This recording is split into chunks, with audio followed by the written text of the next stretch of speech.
Tim gabungan Operasi Damai Kartens serahkan 12 jenazah korban pembantaian KKB ke keluarga masing-masing.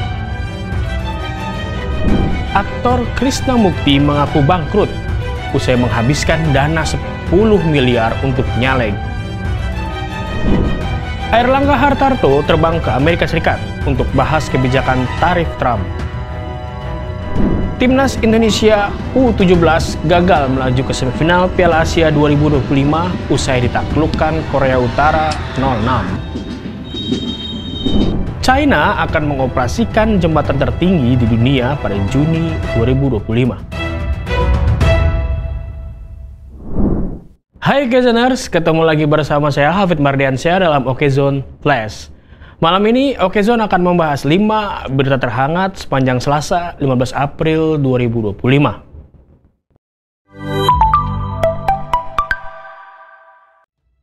12 jenazah korban KKB diserahkan ke keluarga masing-masing. Tim Gabungan Operasi Damai Kartens 2025 bersama tim Dokes Polri dan DVI Polri berhasil mengidentifikasi 12 dari 13 jenazah korban kelompok kriminal bersenjata atau KKB. 1 jenazah atas nama Ariston Kama diserahkan pada keluarga pada 10 April 2025. Sementara 11 jenazah lainnya dipulangkan kepada keluarga masing-masing pada 14 April 2025. Wakil Kepala Operasi Damai Kartens Kombes Adarma Sinaga mengatakan, pihaknya berkomitmen untuk memastikan para korban kembali pada keluarga dalam kondisi layak dan bermartabat. Di lain pihak, Kepala Operasi Damai Kartens 2025, Brigjen Pol Faizal Ramadhani mengatakan, korban pembantaian KKB Papua yang merupakan para pendulang emas di Kabupaten Yahukimo mencapai 16 orang. Proses evakuasi jenazah korban yang tersisa sempat ditunda karena cuaca buruk. Namun, Faizal memastikan proses evakuasi korban kembali dilanjutkan pada Senin 14 April 2025. Krishna Mukti bangkrut usai gagal nyalek. Ambisi besar Krishna Mukti menjadi anggota legislatif 2019 membawanya pada kebangkrutan. Demi bisa meraih kursi dewan, dia mengaku harus mengeluarkan dana kampanye sebesar 10 miliar rupiah. Dia mengatakan dana kampanye itu didapatkannya dengan menguras tabungan dan menjual aset-asetnya. Namun sayang, dia gagal menuju Senayan. Setelah gagal menjadi anggota dewan, Krishna Mukti berencana kembali berkarir di dunia hiburan. Namun sayang, rencana comeback-nya itu harus terjegal pandemi COVID-19 yang membuatnya semakin terpuruk. Untuk bertahan hidup, Krishna mengaku menyeriusi hobinya pada barang-barang antik. Kini, aktor 56 tahun itu memilih berjualan barang antik secara online. Menteri Perekonomian terbang ke Amerika Serikat untuk negosiasi tarif Trump.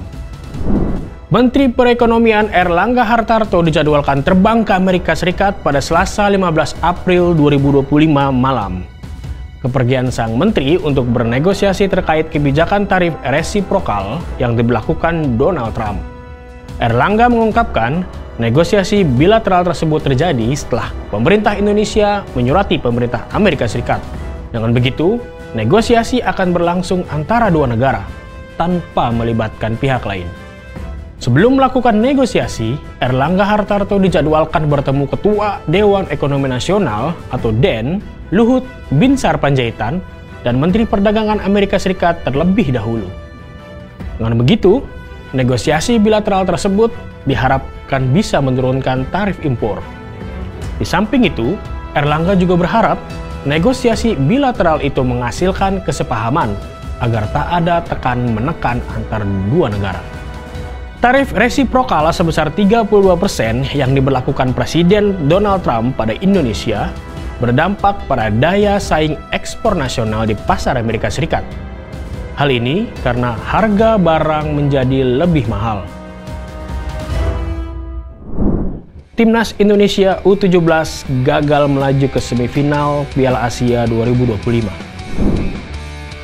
Timnas Indonesia U17 gagal melaju ke semifinal Piala Asia 2025 usai ditaklukkan Korea Utara 0-6 di King Abdullah Sports City Hall Stadium, Arab Saudi pada Selasa 14 April 2025. Cho Song-hun melepaskan gol pertama Korea Utara ke gawang Dava Alagassemindi 7 menit pertama pertandingan. Selanjutnya, gol diciptakan Kim Yoo-jin, Ri Kyung-bong, Kim Tae-guj, Ri Kang-rim, dan Park Ju-won. Terkait kekalahan anak asuhnya tersebut, pelatih Nova Arianto meminta maaf kepada publik lewat akun Instagram pribadinya. Dia juga berterima kasih kepada para pemain yang telah berjuang keras. Meski gagal di Piala Asia, namun coach Nova bersyukur anak asuhnya bisa masuk Piala Dunia U17. Dia berjanji akan terus mengevaluasi dan memperbaiki kualitas para pemain jelang laga Piala Dunia U17 per November mendatang. Cina operasikan jembatan tertinggi di dunia pada bulan depan. Cina akan mengoperasikan Huajiang Canyon Bridge yang digadang-gadang sebagai jembatan tertinggi di dunia pada Juni 2025.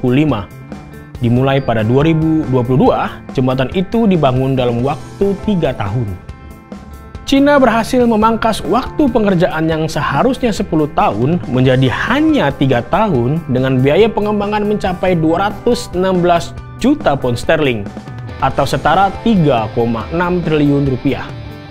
Huajiang Canyon Bridge terbentang sepanjang 3,2 km melintasi sungai dan ngarai Bepan. Ia berdiri di ketinggian 2051 kaki atau 625 meter yang artinya 2 kali lebih tinggi dari Menara Eiffel. Dengan beroperasinya Huajiang Canyon Bridge, maka waktu perjalanan yang sebelumnya 1 jam melewati ngarai, kini bisa dipangkas menjadi 3 menit saja. Tak sekedar menjadi jaringan transportasi di kawasan pedesaan Cina, Huajiang Grand Canyon Bridge juga akan menjadi daya tarik wisata di kawasan Guizhou dengan fasilitas jalan setapak bermaterial kaca dan bungee jumping. Nah, itu tadi 5 berita terhangat yang bisa Anda baca selengkapnya di okzone.com. Lengkap, cepat beritanya. Bye Okzoners!